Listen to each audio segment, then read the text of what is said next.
Bienvenue dans cette nouvelle édition du Tonight. Voici les titres de l'actualité.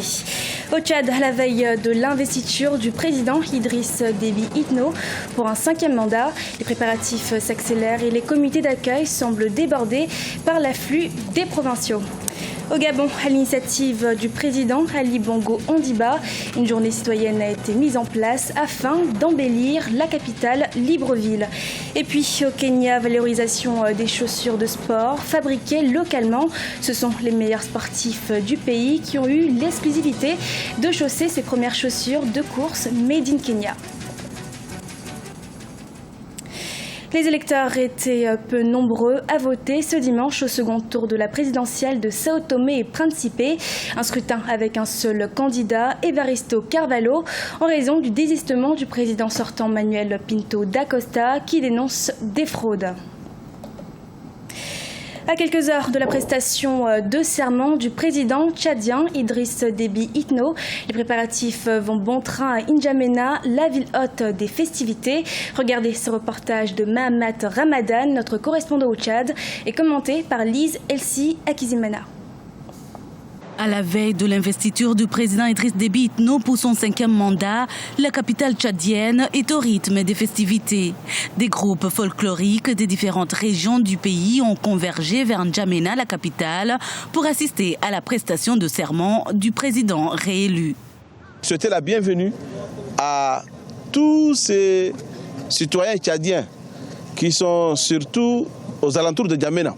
N'Djamena rural, N'Djamena urbain et les Adjarlamis et les Chari, qui ont décidé, comme un seul homme, de faire la surprise et de venir accueillir nos hôtes de marque.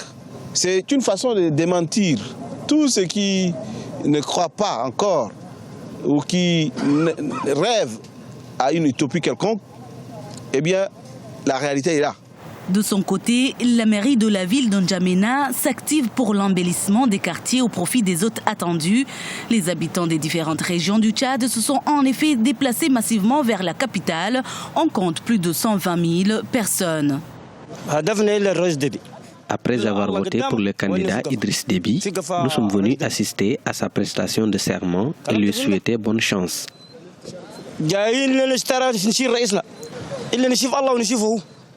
Nous sommes conscients des défis qui l'attendent.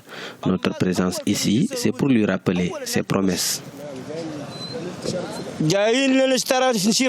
Notons par ailleurs que plusieurs chefs d'État africains seront à N'Djamena pour assister à cette cérémonie de prestation de serment du président tchadien Idriss Déby Itno.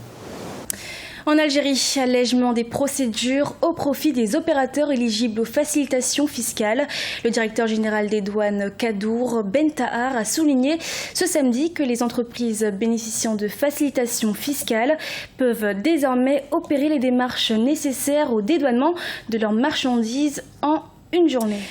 Instituée par le président gabonais Ali Bongo Ondimba, la journée citoyenne est désormais prévue tous les premiers samedis du mois, avec pour objectif de lutter efficacement contre l'insalubrité. Reportage de Serge Kofi, notre envoyé spécial au Gabon. Une journée citoyenne pour embellir Libreville, la capitale gabonaise. Ici à Okala, dans le 1er arrondissement de Libreville, ou comme à Petit Paris, plusieurs habitants ont participé ce samedi à plusieurs actions de propreté. Curage de caniveaux, débroussaillage des parcelles et déplacement des véhicules abandonnés. Un des objectifs de cette journée, outre la convivialité, est de permettre à chacun de donner une journée dans le mois pour sa ville, sa commune ou son quartier. Nous devons rester propres. Nous avons remarqué qu'il y a d'autres qui ne savent même pas balayer, nettoyer le pourtour là où nous vendons. Mais lorsque le maire passe, c'est là où on commence maintenant à le faire. Or que ça devait venir de nous-mêmes. Et c'est une bonne initiative. C'est un honneur, comme je le disais tout à l'heure, de participer à la journée citoyenne qui a été instituée par les autorités de notre pays chaque premier samedi du mois. C'est également pour apporter notre pierre à l'édifice, au développement de notre pays. C'est pas politique de nettoyer devant chez soi, c'est pas politique de nettoyer son quartier. Je pense que tout Gabonais devait pouvoir faire en sorte que, veiller à ce que notre ville soit propre. La journée citoyenne est basée sur le principe du bénévolat. Chaque commune du Gabon est chargée d'accompagner les initiatives des citoyens, à l'exemple de la mairie de Libreville. La seule stratégie que nous utilisons, c'est la sensibilisation. Lorsqu'on fait la tournée dans les arrondissements, en même temps, nos équipes procèdent au nettoyage avec l'aide d'Agli. Mais en même temps, nous faisons de la sensibilisation auprès des populations. Il y en a qui suivent. Nous faisons en sorte que la ville soit toujours propre. Notre défi à la mairie de Libreville, c'est rendre Libreville belle et conviviale. Mais c'est ça, il faut qu'on lui parle.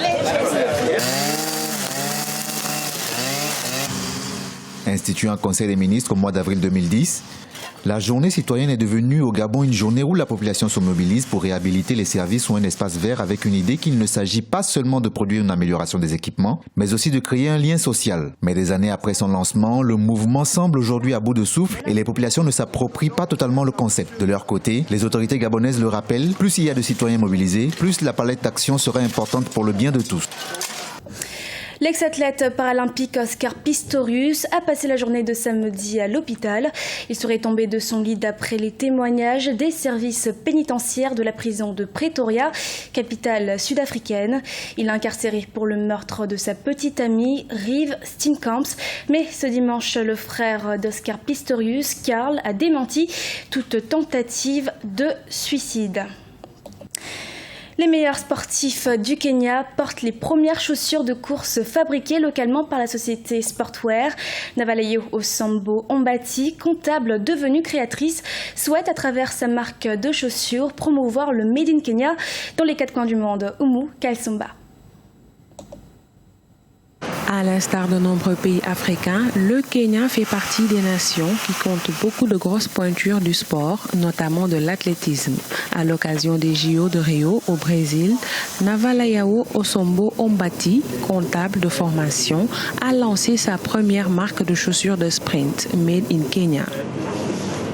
En 2015 déjà, elle avait créé une usine dénommée Enda Sportwear, spécialisée dans la confection de tenues et d'accessoires sportifs. D'habitude, courir fait partie de la culture, particulièrement pour les enfants en milieu ruraux. Ils marchent de longue distance, certains courent de longue distance, essentiellement le Enta Aiten, basé sur le fait que c'est le vrai style de course kényan. Pour le moment, les chaussures d'Enda Sportwear sont commercialisées un peu partout au Kenya. Certains sportifs qui ont eu l'occasion de les porter sont satisfaits de la qualité et de la légèreté de ces chaussures de course. De plus, ils estiment que le design est moderne et assez original. Je dirais que pour moi, la plus grande différence est que celles-ci sont beaucoup plus légères que mes autres chaussures. Je ne sens pas tellement leur poids quand je suis en train de courir et aussi ma cheville, elles ne me font pas mal du tout. Pour moi, c'est le plus grand avantage de ces chaussures. En juillet 2015, le gouvernement kényan avait développé une politique environnementale et réglementaire du tourisme sportif pour relancer son économie. Navalayo Osomba Ombati souhaite qu'à l'occasion de l'édition 2018 des JO, le célèbre champion du monde d'athlétisme Usain Bolt porte sa paire de chaussures. La créatrice kenyane espère vendre ses articles sportifs un peu partout dans le monde d'ici les prochaines années. Et pour terminer cette édition, quelques résultats des Jeux Olympiques de Rio 2016 de ce samedi 6 août. En football féminin, défaite des Sud-Africaines avec un score de 2-0 face à la Chine. Dans le groupe E, l'Afrique du Sud est en 4e et dernière place avec 0 points, synonyme d'élimination. En ce qui concerne le handball féminin, victoire des Angolaises 23-19 contre la Roumanie. Le pays est donc deuxième du classement dans le groupe A avec 2 points devant le Brésil et derrière l'Espagne. Rugby, les Kenyanes, seules représentatrices de l'Afrique dans cette discipline, ont connu 2 défaites en une journée. Elles se sont inclinées 52-0 face à la Nouvelle-Zélande, puis 40-7 face à la France. Et pour terminer le volley féminin, défaite des Camerounaises avec un score de 3-0 contre le Brésil, pays organisateur. Elles sont donc avant-dernières et se placent en 5e place du groupe A. Pour ce qui est de l'agenda des Jeux Olympiques 2016, pour ce lundi 8 août 2016, du basket chez les hommes à suivre, Nigeria contre Argentine. En boxe, 16e de finale chez les 75 kilos. Football, Danemark contre Afrique du Sud. Handball pour le groupe A, France contre Tunisie. Et groupe B, Slovénie contre l'Égypte. En judo, qualification pour les 57 kilos et les 73 kilos. Natation au programme, nous surveillerons la performance des Sud-Africains et des Égyptiens encore en lice. Tennis de table éliminatoire en simple femmes et hommes. Tennis, suite des éliminatoires en simple et double. Deuxième tour également. Football, volleyball chez les femmes. Groupe A, Japon contre le Cameroun. Un beau duel à suivre. Et enfin, beach volley, tour préliminaire avec la participation de nos pays d'Afrique. C'était le journal de la rédaction. Nous vous remercions de votre fidélité. Dans quelques instants, une nouvelle édition de l'actualité sur Africa 24.